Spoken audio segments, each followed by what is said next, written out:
Le frère Yves Combeau, dominicain, qui vient de proclamer l'Évangile, va maintenant prononcer l'homélie.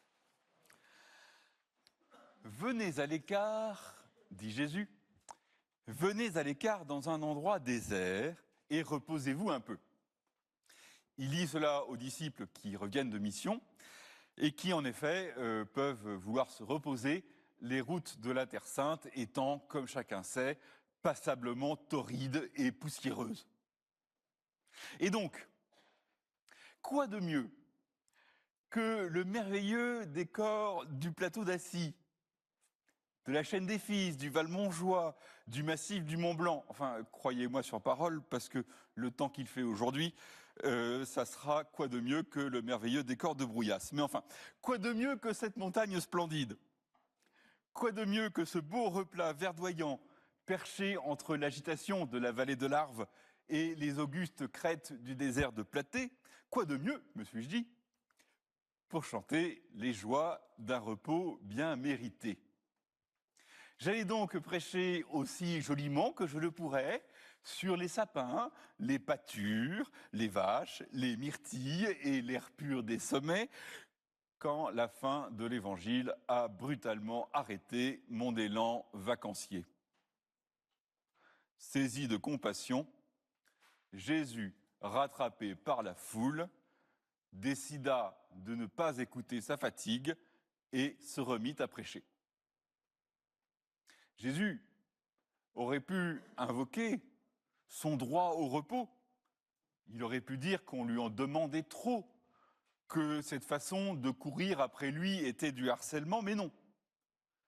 Avoir tous ces visages tendus vers lui par l'espoir ou par l'angoisse, il a été ému et il n'a pas pu se dérober. Nous, chrétiens, nous n'agissons pas parce que nous le devrions au nom d'un commandement abstrait.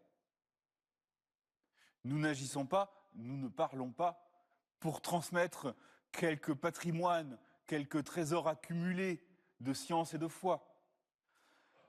Nous parlons, nous agissons parce que, comme Jésus, nous avons été saisis de compassion.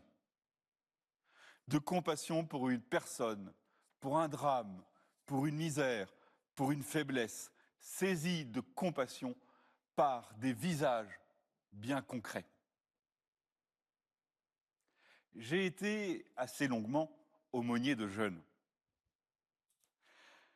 Je peux vous dire que je n'ai aucun plaisir à me faire réveiller à 1h du matin par un coup de téléphone de tel garçon ou de telle jeune fille qui est malheureux, qui est perdu, qui a besoin de parler. Moi, à 1h du matin, frères et sœurs, je dors. Et pourtant, je ne peux pas ne pas répondre. Et tant pis pour ma nuit, demain matin, je boirai encore plus de café. Je ne peux pas ne pas répondre. Ils sont comme des brebis sans berger, et c'est le plus puissant des appels, c'est celui qui prend au cœur. Ceux d'entre nous qui assistent un proche, un époux malade, parfois jusqu'à l'épuisement. Ceux d'entre nous qui se retrouvent à servir les sans-abri, à assister les prostituées, à animer un pèlerinage ou à faire le catéchisme, savent parfaitement de quoi je parle. Ils ne font pas tout cela d'abord par devoir, ils le font parce qu'ils ont été saisis au cœur. C'est comme cela qu'un Saint Vincent de Paul, qu'une Mère Teresa, qu'une sœur Emmanuelle se sont retrouvés, qui dans une fiurme, qui dans un mouroir, qui dans un bidonville, alors qu'ils n'avaient pas du tout prévu que leur vie se déroulât de cette façon. Ils ont été saisis de compassion. Et c'est ainsi que nous tous, chrétiens, nous nous levons et nous servons. C'est cela, frères et sœurs, la vraie charité. La charité par devoir, ce n'est pas la charité. Elle satisfait notre conscience, et c'est déjà bien. Elle remédie à certaines injustices, et tant mieux. Mais la vraie charité, elle est ailleurs. La vraie charité, c'est d'avoir le droit de se reposer, le droit de prendre des vacances, le droit de dormir. Et de se relever quand même, parce qu'un enfant, un ami, un parent nous appelle. La vraie charité, si j'ose dire, a à la fois le cœur battant et les membres courbatus. Car à être saisis par le cœur, nous éprouvons enfin, même si c'est fatigant, même si c'est inattendu, cette joie profonde qui est la joie d'aimer.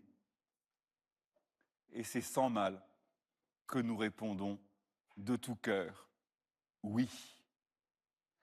Alors que le Seigneur nous donne, frères et sœurs, qu'il nous donne cette sorte de morsure d'amour, qu'il nous donne cette compassion dans laquelle, plus qu'en aucun repos, nous trouverons notre bonheur. Amen.